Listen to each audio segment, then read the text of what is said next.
আজকে আমরা সবাই মিলে যাচ্ছি সুন্দরবনে ঘুরতে। আমি, আমার বর, আরিয়ান, আলিশা, আম্মু আর ভাইয়া ভাবি। আর এই তো ভাইয়া গাড়ি বের করতেছে এন্ড আমরা বসে পড়লাম গাড়িতে আর গাড়ি চলতে শুরু করলো। সুন্দরবনে কিন্তু অনেকভাবে যাওয়া যায়। সাতক্ষীরা থেকে যাচ্ছি আজকে আমরা। তো সাতক্ষীরা থেকে সুন্দরবনে কিভাবে যেতে হয় আজকে আমাদের পুরোপুরি ব্লগটা দেখলে বুঝতে পারবেন।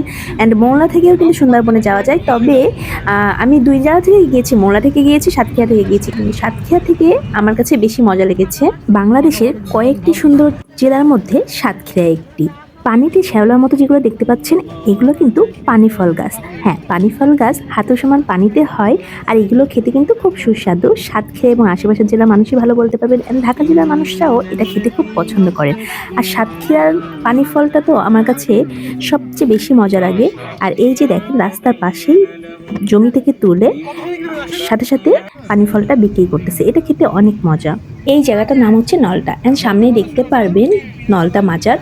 যারা মাজার পছন্দ করেন তারা অনেকেই জেনে থাকবেন নলতা মাজার কিন্তু অনেক বড় একটা মাজার। এন্ড এখানে বছরে একবার অনেক বড় করে ওরস হয় আর এখানে লক্ষ লক্ষ মানুষ আসছে বিভিন্ন জায়গা থেকে। বাংলাদেশের বাইরে থেকেও আসে এন্ড বাংলাদেশের বিভিন্ন জেলা থেকে তো আসেই। যাই হোক, আমি মাজার খুব একটা পছন্দ করি না। সাতক্ষীরা জেলাটা আমার কাছে খুব অদ্ভুত লাগে, কারণ এর বেশিরভাগ জায়গা জুড়েই ইন্ডিয়ান বর্ডার আছে। গুরুত্বপূর্ণ ভোমরা বর্ডার কিন্তু সাতক্ষীরা জেলাতেই অবস্থিত। আর এক পাশে আছে সুন্দরবন এবং সুন্দরবনের পাশেই আছে বঙ্গোপসাগর। অ্যান্ড এখানে ঘুরতে যাওয়ার অনেক অনেক জায়গা আছে, আপনি গুনে শেষ করতে পারবেন না এখানে কতগুলো জায়গায় আপনি ঘুরবেন। আপনি যদি সাতক্ষীরায় 2 থেকে 3 দিন ঘুরেন তারপর আপনার ঘোরার জায়গাগুলো শেষ হবে না। আমরা বেশ কিছু জায়গায় ঘুরতে গিয়েছি এবং সবগুলোই আপনাদের সাথে শেয়ার করব। তা দেখতে হলে কিন্তু অবশ্যই আমাদের পেজটা ফলো দিয়ে রাখতে হবে। ভিডিওগুলো কেমন লাগছে কমেন্ট করে জানাবেন, তাহলে আমি নেক্সটে আরও ভিডিও দিতে উৎসাহিত হব। বঙ্গোপসাগরের কাছে হওয়ায় এখানে কৃষি অঞ্চলের মানুষকে প্রাকৃতিক পরিবেশের সাথে অত্যাধিক যুদ্ধ করে জীবন চালাতে হয়। তারপরও মাশাল্লাহ এখানের মানুষজনগুলা অনেক সুন্দরভাবে মানিয়ে নিয়েছে আর পরিবেশটাও মাশাল্লাহ অনেক সুন্দর। আচ্ছা, গ্রামের হাট বাজার আপনাদের কাদের কাদের পছন্দ? আমার তো খুব মজা লাগে। আর এই যে যেতে যেতে একটা ছোট্ট গ্রামের হাট বাজার দেখতে পেলাম।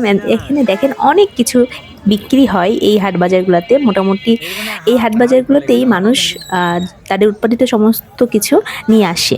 কথা বলতে বলতে আমরা শ্যামনগর চলে এসেছি অ্যান্ড আর কিছু দূর গেলেই আমাদের কাঙ্ক্ষিত সুন্দরবন আমরা পৌঁছে যাব। ভাবে তার ইবাদত করতে থাকে, কিন্তু আমাদের দুর্বলতা মাথায় রেখে আল্লাহ আমাদের কাজটাকে সহজ করে দিয়েছেন এবং পুরস্কারগুলোকে বহুগুণে বৃদ্ধি করে দিয়েছেন।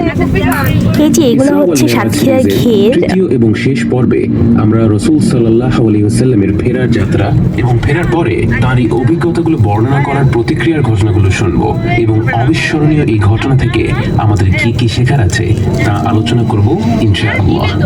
দেখতে দেখতে আমরা চলে এলাম মুন্সিগঞ্জ। এটা কিন্তু মুন্সিগঞ্জ জেলা না, সাতক্ষীরার মুন্সিগঞ্জ নামে একটা উপজেলা আছে। আর এখানে আসলে আপনি সুন্দরবন ভিজিট করতে পারবেন। আর এই যে দেখেন সুন্দরবনের কিছুটা অংশ রাস্তায় যেতে যেতে দেখা যাচ্ছে। অ্যান্ড এখানে একটা পয়েন্ট আছে, যদিও আমরা এই পয়েন্ট থেকে যাচ্ছি না, আমরা সামনে কিছু দূর সামনের একটা পয়েন্ট থেকে সুন্দরবন দেখতে যাব। অ্যান্ড ওখানে কিন্তু আমাদের লঞ্চ ভাড়া করতে হবে অ্যান্ড সেগুলা নেক্সট ভিডিওতে আপনারা দেখতে পাবেন। এই জন্য পেজটা ফলো করে দিবেন। আর এই যে এই দেখেন এগুলো হচ্ছে কাঁকড়ার ঘের। এই যে সুন্দর করে মাচা মাচা করে দেওয়া সিস্টেম, এর মধ্যে হচ্ছে কাঁকড়া আছে অ্যান্ড এইভাবে কাঁকড়াদেরকে খাবারও দেওয়া হয়। আর এই পুরাটা এলাকায় অনেক কাঁকড়ার ঘের আছে। এখানে সাকিব আল হাসানেরও কাঁকড়ার ঘের আছে। তো এই তো আমরা চলে আসলাম, প্রায় ভিডিওটা অনেক বেশি বড় হয়ে যাচ্ছে। নেক্সট পার্টে আমরা সুন্দরবনের ভিতরে যে কি কি ভয়ঙ্কর অভিজ্ঞতার শিকার হলাম সেগুলো দেখতে পাবেন অ্যান্ড অবশ্যই ফলো দিয়ে রাখতে ভুলবেন না।